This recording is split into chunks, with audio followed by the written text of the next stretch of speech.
Go. Bezos Hashem, today's daf is daf Mem Beis. We're making our progress through Masechta Nedarim, Bezos Hashem. And here we are at the bottom of the page.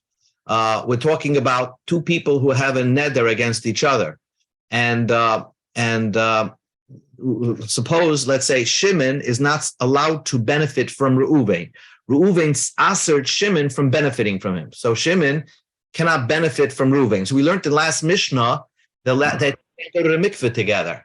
Why? Why can't they go to the mikveh together? Because we're afraid that Shimon, that Reuven is going to splash Shimon with some water, hot water, and Shimon's going to benefit. Unless if it's a big pool, they're permitted to go into the big pool. Then the Mishnah says, but Rameir was always strict. Rameir is very strict. Rameir says, but guys are a small pool, guys are a big pool. Maybe they'll come to swim in a small pool. Mishnah said that they can't eat from a common plate. What does that mean? They can't eat from a common plate. That means that if they eat from supper from everybody, and there's the common plate in the middle of the table. So the Mishnah says that we are afraid that Reuven is going to leave something over, not going to take as much as he wants, so that Shimon could get more supper. But if it's so therefore they can't eat from a small plate. But if it's a large plate and there's a lot of food on that plate, then they're permitted to eat, because of course even if Reuven leaves over something, there's plenty of food for Reuven to take as much as he wants and Shimon to take as much as he wants and return the plate back to the kitchen with food on it. The Mishnah begins like this: Lo yochel imay min ha'evus. They're not allowed to eat together from the avus. Avus is a type of long tray full of food, and it's meant for blue-collar workers, let's say, to grab a sandwich from that big, long tray. Shlifnei pa'alim, that's in front of workers. Now, the reason is because there's just not enough food for everybody there. There's just a limited amount of sandwiches, and there's more workers. So we're afraid that Reuven is not going to take as much as he wants and then Shimon is going to end up taking more. And probably it's because Reuven didn't take a lot and Shimon took, he's benefiting from Reuven. They can't work together, even though they're both shoveling something. So they can't work right near each other because we're afraid that Reuven is going to make Shimon's work easier by softening the ground. Let's say he's digging something and Shimon's behind him, supposed to dig something, and Reuven just prepares the ground and benefited Shimon, who has now an easier time digging. Divrei Reb Meir says like this: so they can't work together no matter what. Chachamim says they can work together, but make sure they're working far apart. They can work in the same detail, but they can't work on the same, let's say, row of each other. They can work far wide. So the Gemara says like this: explains the machlekes? B'karayv, working right near each other, like pligi, nobody argues the asir, it's asir, because it's almost certain that Reuven is going to give benefit to Shimon. Ki pligi, when is their argument barachik, working far away from each other? Rab Meir holds gazrin and rachik mishum karev. We are concerned that we don't allow them to work even at a distance from each other. They can't work for the same corporation, because maybe they'll work side by side with each other, and the kamar merapa leila arakamei. Then Reuven is going to make the dirt or the ground softened for Shimon, so Shimon will have an easier time to dig. So therefore, that's Rab Meir. Rabbanim savri legazrinan. Rabbanim says we don't make a gzera. They can work at a distance from each other, certainly, but they can't work near each other. New Mishnah. The Mishnah says like this: 2 points of introductions. First of all, fruits of your land, you're permitted to eat from them, but when it comes Shemitah, it becomes you don't even own it anymore. It belongs free for every Jew. That's Shemitah. Then we know that let's say I can aser, let's say I could aser and put a neder on myself, somebody's car, my friend's car, I make a neder, I'll never use it. What happens if my friend sells it to somebody else? So if I said that I want this car to be forever usher to me. So even if my friend sold it to somebody else, it still remains usher to me because it's the car that remains usher. What our Mishnah is talking about over here is where the Madir, Reuven, prohibited Shimon on Reuven's possessions. So Reuven made his possessions usher on Shimon. Now, can Reuven have the power to, so Shimon didn't make the neder, it was Reuven who made the neder. Can Reuven have the power to asa Shimon forever? That even if Reuven would sell his items or transfer ownership, would it forever remain usher on Shimon? So listen to the following case in the Mishnah. Hamuda Hano Mechavera. One Shimon has, let's say, cannot benefit from Reuven. Lifnei Shvius, and this neder occurred that Reuven made this neder and asa Shimon on his possessions before the Shemitah year. So Eina Yered L'Soich Sodeu. So Shimon is now allowed to take a walk in Reuven's field. That's obvious. And he cannot eat from the fruits of the tree that are bending over the property, not even walking on the field. But let's say there's fruit trees that are leaning over at the border of the property. He can't eat that fruit tree. Well, really, this first part of the Mishnah seems to be no novelty. Then the Mishnah says, Uva Shvius, what happened over here on Shemitah?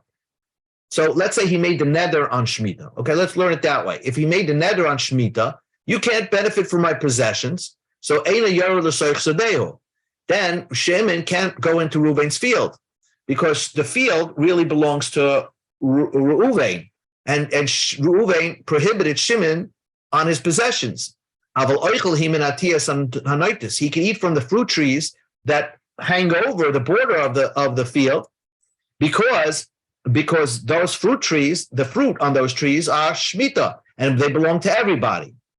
So that's second part. Even the second part of this Mishnah also has a question, because the fact is that once Shemitah comes, you're allowed to walk into somebody's field in order to pick a fruit.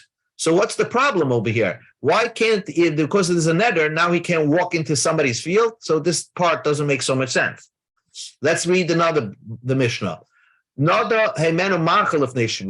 say some Reuven only asked his food on Shimon. Shimon can't eat Reuven's food. And this happened before Shemitah. So then Yared L'Soich Sodeu, he could go into his field, take a walk, but you can't eat the fruits. You can walk into the field because you're not aser bahana on Reuven, but you can't eat Reuven's fruits. That's what Shimon can do. Uva Shvius, when it comes Shemitah time, not only can he walk into the field, but also Yared V'Oichel, he can eat the fruits of the field because the fruits of Reuven's are now Shemitah. They belong to everybody. So Shimon can now walk into the field and eat the fruits. So let's explain the Mishnah, and the Gemara explains it the way Rav and Shmuel and Rabbi Yochanan and Reb Shlokish. That's what we're going to have here. Two ways to seemingly explain the Mishnah, and then we're going to find out that there was not a machlokes. Let's see. If a person says, my assets, if Reuven says, nechasai alecha, my assets are usher to you. Well, one could say that Reuven was saying, as long as they're my assets, they usher to you. But if I sell it or I lose ownership, then they don't remain usher to you. That's what we can say when somebody says something like that. But if he says nechosim elu, if he says these assets are usher to you, Shimon, perhaps they're forever usher, even if Reuven will sell it to somebody else. So let's see what this Rav Shmuel says. Rav and Shmuel both agree, the Amri Tavai, they both say, we have to be gyrus over here. Nechasai, let's cross this out. Nechasai alecha. The guy said, nechasai, my nechasim, which means things that belong to me, right? My possessions, alecha are usher to you. So it seems that he's saying that as long as they're my possessions, they're usher to you. But lifnei shvius, he said this before Shemitah. So then, then the guy cannot go into the field and can't eat his fruits because it's obvious. He said all my possessions become usher to you. But says Rabbi Shmuel, even if Shemitah comes and he's not the owner of those fruits, he still can't benefit from those fruits. because the neder continues on, even though he's not the owner of the fruits. You can learn that what the neder was, he says, mine chasim, no matter what, even if they're not mine chasim, not my possessions anymore, but since they were once upon a time my possessions, will forever remain also to you. And that Reuven has the power to do that. That's what it seems what Rav and Shmuel's trying to say. And even though Shemitah happened, the nechasim remain also. V'im b'shviyas nadar, if on Shemitah he made this neder. Let's say the neder first originated on Shemitah. He said, my possessions are also to you. So then, you can't go into his field, but you can eat the fruits of the field. Why? Because he had no permission. It's not his fruits to answer you. So if he made that Shemitah, on Shemitah he made that neder, then you could eat the fruits. So the way Rav and Shmuel learned this Mishnah, it's like two different cases over here. The first part of the Mishnah is, if you made the neder before Shemitah and you say, my possessions are usher to you, you forever usher to eat those possessions, even when Shemitah comes. So that's case number one in the Mishnah. You're forever usher. But if you made the neder on Shemitah, so case number two in the Shemitah, then the only thing you could answer is the field, but not the fruits of the field. And that's how Rav and Shmuel are going to learn the Mishnah. Because you said, nechasai alecha, fine.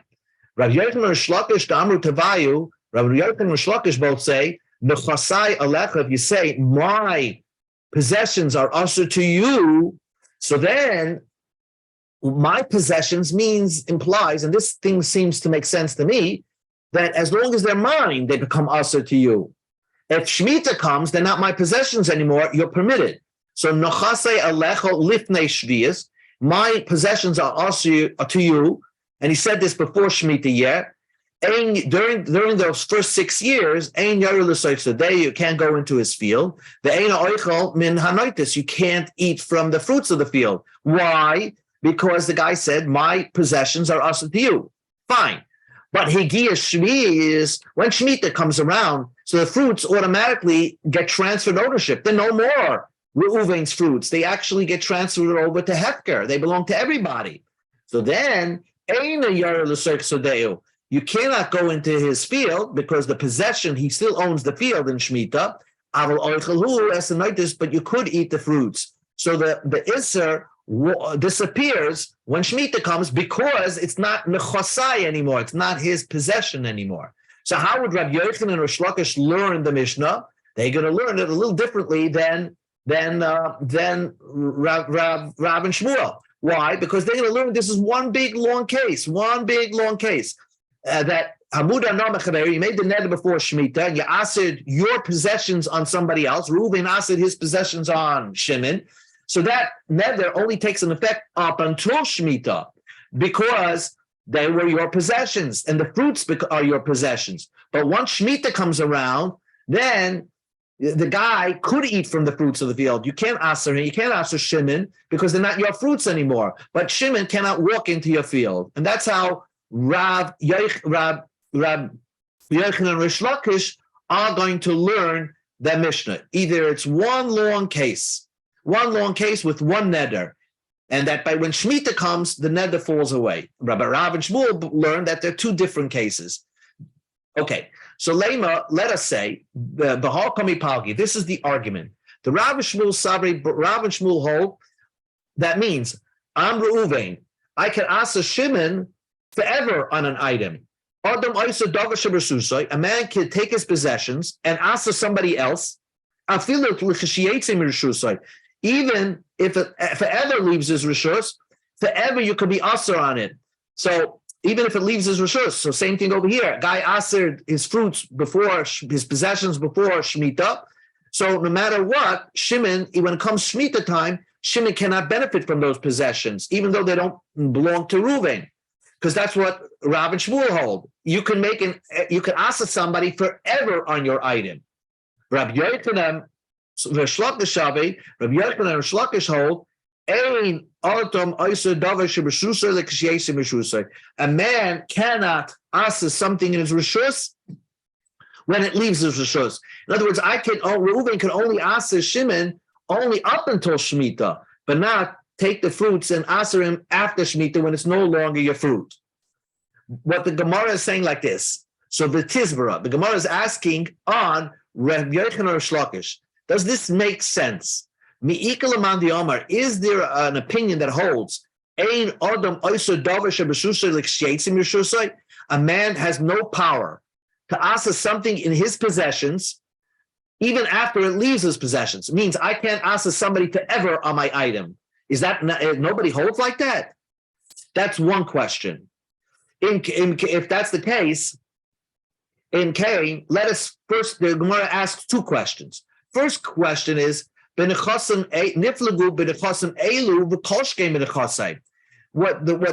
Gemara is asking is that if Rabbi Yochanan and Rish Lakish hold are very strong in their opinion, you can never ask somebody forever on your possessions. So why is there machlekes only by nechasai alecha? That's what we say, by nechasai alecha. Really, Rabbi Yochanan and Rish Lakish hold that even if you say nechasim elu, these items, you didn't even say they're your items. You said these items. You cannot ask somebody forever on that, and that's a bigger novelty because by saying possessions, and you didn't say that they're your possessions. You just say these possessions. You didn't say that it's your possessions. If you tell me that you can't ask somebody forever, certainly I will understand when you say my possessions are also to you. It's not also forever. Because there you're specifically saying my possessions, and obviously when it's not your possessions, it was transferred ownership, you can't ask somebody on it. So in other words, why is there machlekes only why did they initiate them talk about nechasai when Rabbi Yochanan or Shlakish would even hold when you say nechasim elu, these possessions, referring to your possession, but you didn't say my possessions, you say these possessions are also to you, it doesn't last forever. Why didn't they specifically say that? Rasu, in this case, in this extra question, you can hear it very clearly. We're just getting through saying that I can never ask somebody on my items forever. I'll show you in a Mishnah that you can do such a thing. Harder to now, we learned in a Mishnah, I can ask something in my possession, even after it leaves my possessions. That means even if I'm not the owner anymore, but if I made a neder and I asked somebody on these possessions, that neder could last forever. The Tanan, we learned in the Mishnah, here's the possibility. A man has this son that he hates his son, okay? And he wants to aser his son on his possessions. So he says, a man says to his son, whatever I own should be aser to you with a koinim, with a neder, like a korban. So that means he's asking his son on his possessions. Mace, when he dies, Yerushena, the son can take over his possessions because then he's not the owner anymore. But what happens if he said, B'chayav over my side? He tells his son that while I'm alive, you're also on my possessions. Even after I die, you're also on my possessions. So he's answering his son, even though he's not going to be the owner. When he dies, he's not the owner of his possessions. We go to Membeis Amebeis. In Meis, Lo Yerushena, he can't answer him because that means he can't inherit it. In other words, the son cannot use it forever also on these possessions. So what do you see from here? That a person could ask something on his possessions, somebody forever and ever, that he can't benefit from it. So how could Rabbi Yochanan and Rish Lakish say that you cannot do such a thing?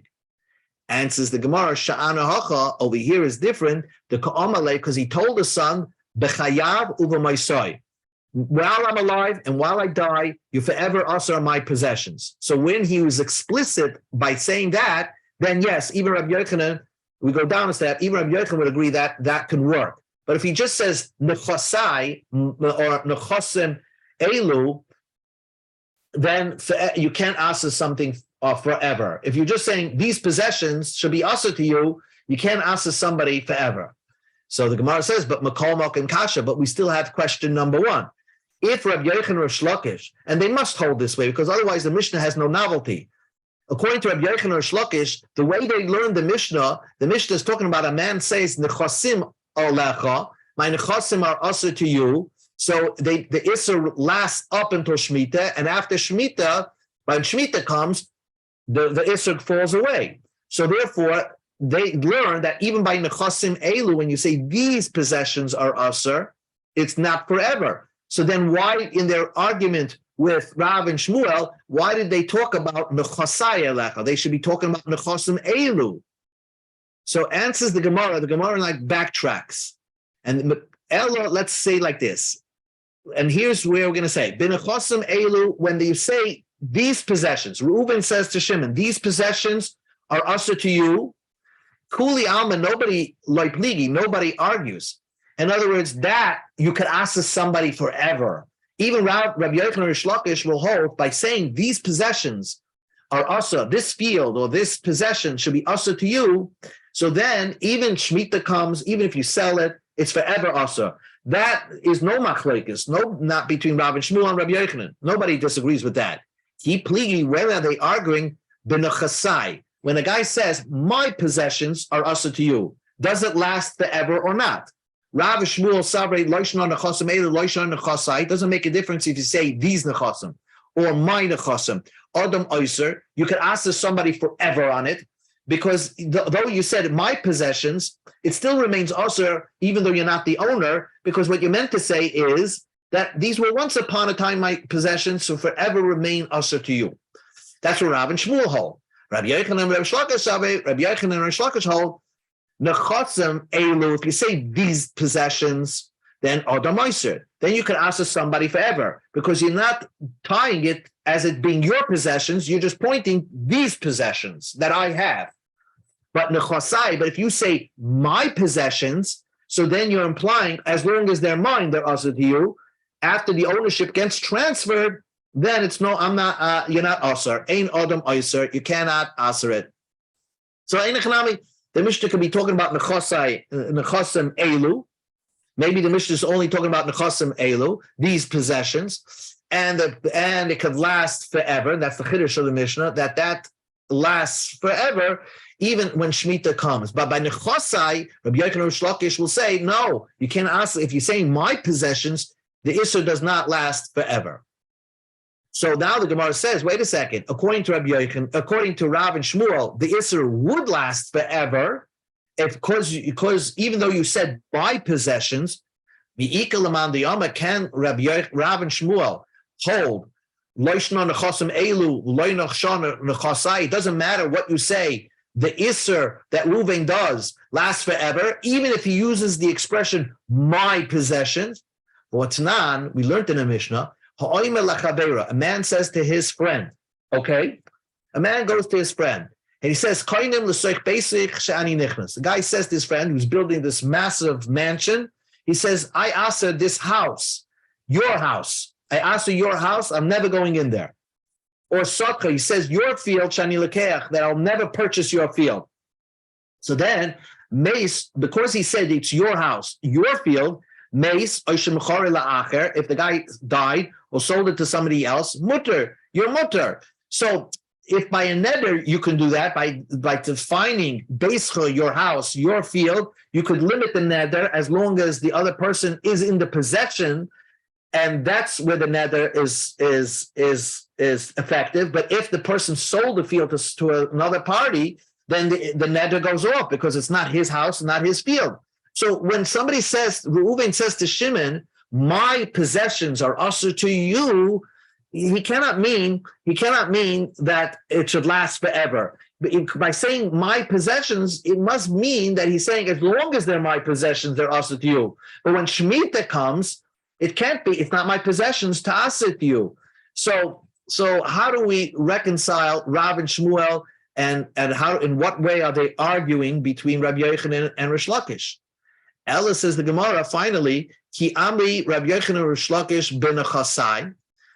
Rabbi Yochanan, they're not arguing. Rabbi Yochanan Rish Lakish says that you can't make a neder last forever, because if you use the expression nechasai, my possessions. Rav Shmuel say that you could make a neder last forever is b'nechasim elu, by these possessions. If you say these possessions, then the neder lasts forever. They're not arguing. So the bottom line is that if Reuven makes a Mader Shimon. He asks Shimon on his possessions. It depends what he says. If he says, Reuven says to Shimon, these possessions that I have, but these possessions, and pointing to his possessions, should be also to you. Let's say he says, this field should be also to you. Then no matter what, the whole field remains also to Shimon, even if Shemitah comes around. Because the neder could last forever, because even though Reuben doesn't own the fruits on Shemitah yet, but he asked Shimon on his possessions, so they forever remain asar. But if he used the expression nechosai, my possessions, or if he says my possessions, then they're limited. Since he stressed the word nechosai, he meant to say, as long as they're my possessions, you have an eder. But let's say Shemitah comes around and they're not my possessions, you don't have an eder. And therefore, it's limited. When Shemitah will come around, if he madered him with the expression nechosai, then when Shemitah comes around, Shimon could take from the fruits because they're no longer Reuven's fruits, they're Hefker fruits. Just finish up the Mishnah, and that's it. The Mishnah said, "Ubashmias." When it comes Shemitah time, the possessions remain aser. It's the fruits, the fruits, since they're hefker, you're allowed to eat.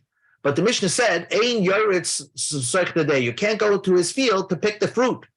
The fruit you're permitted to eat, but you can't walk into the field to pick the fruit. Now the question is, why not? Why is Shimon only allowed to eat fruits that are bending over into the street and not in his field?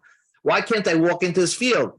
You're going to tell me that the field remains Reuven's. Even on Shemitah, the field belongs to Reuven, and Reuven asked Shimon to benefit from his field, to come in and walk in. But when Shemitah comes around, when Shemitah comes around, nobody could ask anybody from entering the field. The Torah says you're permitted to walk into somebody's field to take a fruit. So there's no way around that. Even with the neder, Shimon should be permitted to walk into Reuven's field and take a fruit. That's the first question. Why does Shimon only allowed to take from the fruits bending over to the outside of the field onto the street? The hefker inum, because the fruits are free.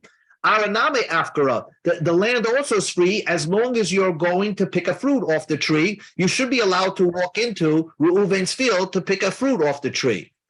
Answers the Gemara 2 points. Amar Ula said, "Ba'indim ilonos al hagvulim." In other words, if only the trees are by the border and you don't have to walk into Reuven's field, then you're not allowed to walk into Reuven's field. If the trees are all on the border and you could easily pick the fruits off the tree by not stepping into his field, then you're not allowed to step into his field for no reason. But if the trees, Ula is saying, if the trees happen to be in the middle of his field, yes, Ula would agree that our Mishnah would hold that you're allowed to walk into the middle of the field and pick fruits off the tree. Rab Shimon ben Yaakov disagrees, and he holds that even if the trees are in the middle of the field, Shimon will not be allowed to walk in there. Why not? The Torah says that when Shemitah comes, anybody could walk into somebody's field and pick fruits off his tree. Because there's a neder over here, and Reuben asked Shimon from walking into his field, we have a Gezerah Shema Yishab Amida. True, Shimon will walk into his field to pick a fruit off the tree, but maybe he'll just hang around there for no reason, or just stand around for no reason.